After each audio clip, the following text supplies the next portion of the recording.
Alright, back again, Luke here. And today, as you can see in front of you, I have a Street Fighter 02 PCB. This is a Capcom CPS2 board. And today I'm making a video that I really didn't expect to make, but I'm hoping that this will help out some people in the future. With these CPS2 boards, you can see mine here. This one says that it was checked in 2019, and it was in really good condition when I put it away. But this was one of those CPS2 boards that still had a battery in it, and when I left it, it was working fine. I went to take it out just the other day, and when I did, I saw nothing but like, was it like black water, or it looked like black water liquid, and I had actually thought that something was leaking around the roof because there was so much of it. I mean, it spilled all around the sides of this thing, around the front piece, and as you can see here, I mean, these are some of the remnants of it. But it wasn't water. In fact, it was this. I don't know if you guys can see this. This is the battery for the board, and what happened is it exploded. I mean, it literally blew the other end right off it, and you can see how it's kind of mushroomed there. There must have been so much force coming out of that it just, I don't know what happened, it just popped, and I don't know when it happened, but when it did, it sprayed the whole board. I mean, it sprayed this, and all the liquid came out the vents. It went all over the board here. You can see that I've been working on the board here trying to get it running. All over the chips, it turned the legs black. It went all the way over here to the security chip. It went up underneath the regular ROMs. You can see it even came over here and sprayed these chips at the top here. This board was in really good condition. I mean, it was almost immaculate when I put it away. But as you can see, all of the sockets are all completely tarnished. Just the whole board has been destroyed, essentially. What I've been doing here is, for the last day and a half or so, I've been trying to go back and see if I can revive this thing, because it was working fully when I put it away, and you know, when I took it apart to see the damage, it was quite extensive, but I didn't want to throw it away. So some things that I've done here is I've replaced the capacitor. I've had to retrace several different traces here. It's kind of hard to see. And there's still, I mean, I still need to go over it with some flux removal, what is it, rubbing alcohol, and get that all cleaned up. I'm still just trying to patch things together to get this thing working. What I did do is I did take a couple of pictures. At the beginning, it was completely dead, so I wound up removing all of the EPROMs, the mask ROMs. I had to replace all of these sockets over here just to try and see if it would boot, which it didn't. Then I replaced the original ROMs over here, because the ones that originally were with the battery, you can see, were gone. And it actually took out a couple of these EPROMs as well, so I had to go ahead and reburn some new ones. But when I did get that going, I'll show you guys here. This is what it looked like at the beginning. And let's see, I'm not sure if I can get this thing to move. I apologize for the camera again, but this is just one of those things, you know. This is what it was doing the other day, and you can see there's all sorts of glitches in it. At least it did boot, and I was kind of happy with that. But the only reason why I did boot is because I replaced all of these, and I tried to go around each one of these, you know, graphic ROMs, and eventually it got to the point where it would boot. But you can see it's far from working perfectly. I had to remove each one of these. I did this yesterday and a little bit of today. So the last one I did was this one here, to try and check underneath it, and there was corrosion everywhere. I mean, the legs and everything were completely charred. I mean, just from getting eaten away, and the plate on the bottom there, the pins were corroded as well. But eventually you can see that I got it to the point where it would boot like this. But this is where it's at right now. I have a few more things to do with it.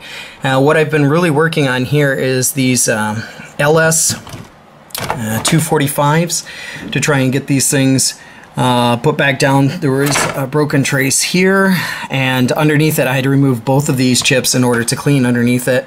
Just a lot of cleaning and scrubbing to try and get these things back down. But the one thing I wanted to kind of let everyone know, especially with this situation here, is if you do have a CPS2 board and it does have a battery in it, you really got to be careful. I'm not telling everyone to go out and, you know, remove your batteries and convert these things, or to de-suicide them, but This was a really big shock. I mean, I didn't expect this to happen. And I mean, I've heard of batteries going bad. I've seen a couple of them, you know, where they've started to go bad, but I've just never seen one explode, you know, to this extent, to the point where, you know, it was everywhere. And it caused so much damage to the board that it was almost impossible to get it running. The average person here would probably give up on this and pick up another board, but I'm just trying to get this thing going back. I mean, you can see the cover here. It's almost in brand new condition. It looks great. And so did the board, but unfortunately the board's gonna have to take a little bit of, you know, work to get going again. But if you guys do have these batteries in there, I'd recommend you know, checking them from time to time.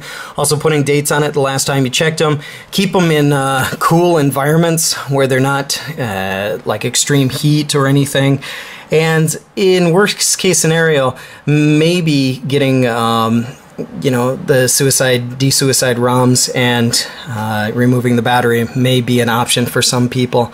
I do know that there's a key for these you can also get, which you can solder on, and that'll save it, infinity key for CPS2. But right now that's where we're at. I'm going to continue trying to clean this thing up and go back and put this thing back together and hope that it works. Like I said, it was working, but right now it's still got a little bit more to go, and I think I've kind of tracked it down to these final traces over here, just a little bit more solder. And yes, I'm aware there's lots of flux on here, but trying to get this thing to stick down, especially with those legs being corroded. I mean, even after sanding and you know, trying to scrape off the corrosion, it's just really hard to get them to stick without the flux. So what I'm going to do is try and clean that up, and I'll see you guys here in a little bit.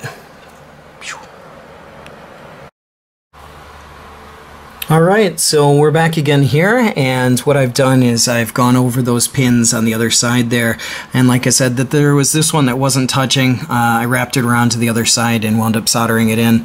Unfortunately, I didn't do any sort of video taking for that, just because this isn't really a repair video, but more or less just something to consider when you have these boards, something to you know, watch out for, especially with these batteries here. So I'm going to go ahead and flip this on and kind of hope for the best. This is something that, like I said, I've been working on consistently, kind of tracked it down to these two LS245s and hoping that that last trace was the one that will fix it. But let's give it a shot here. See what happens. See my screen shaking a little bit there. This whole title was completely messed up. Now this was okay. After this was okay, that's okay.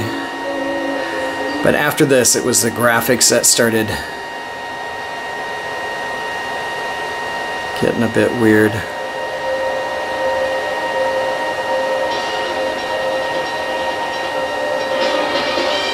So far, so good. That looks like it did it. I think we might have it here. I don't want to speak too soon, though.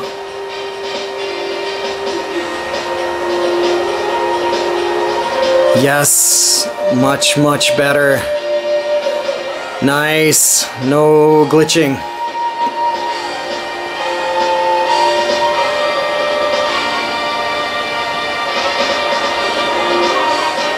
Fantastic, that was it. That was the last part.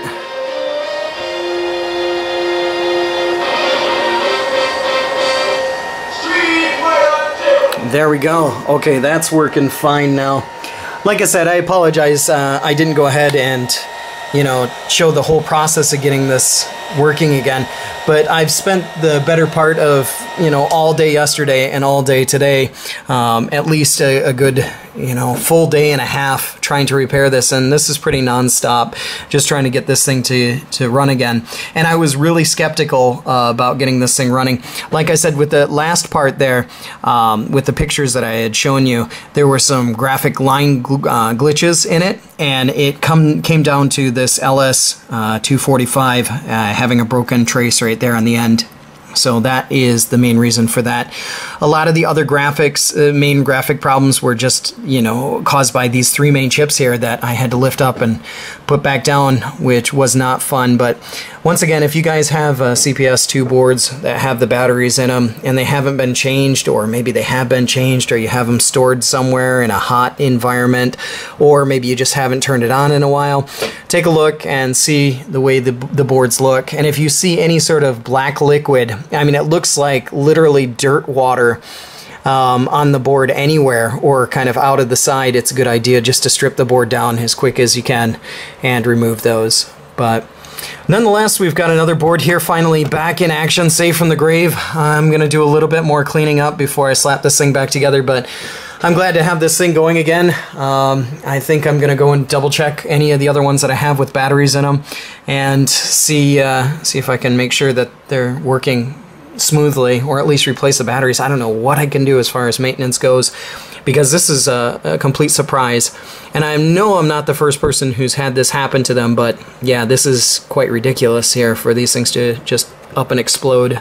But nonetheless, guys, hopefully you found this a little bit useful, or you know, it gives you an idea to what to go and look for as far as these boards go if if the battery winds up breaking or exploding on you.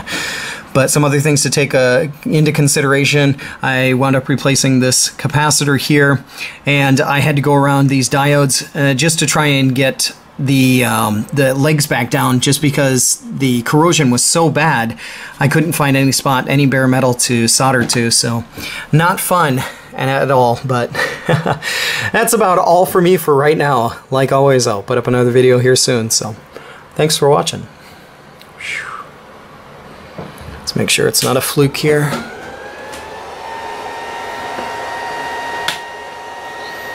Hopefully this thing sticks together when I go to put it back together again too.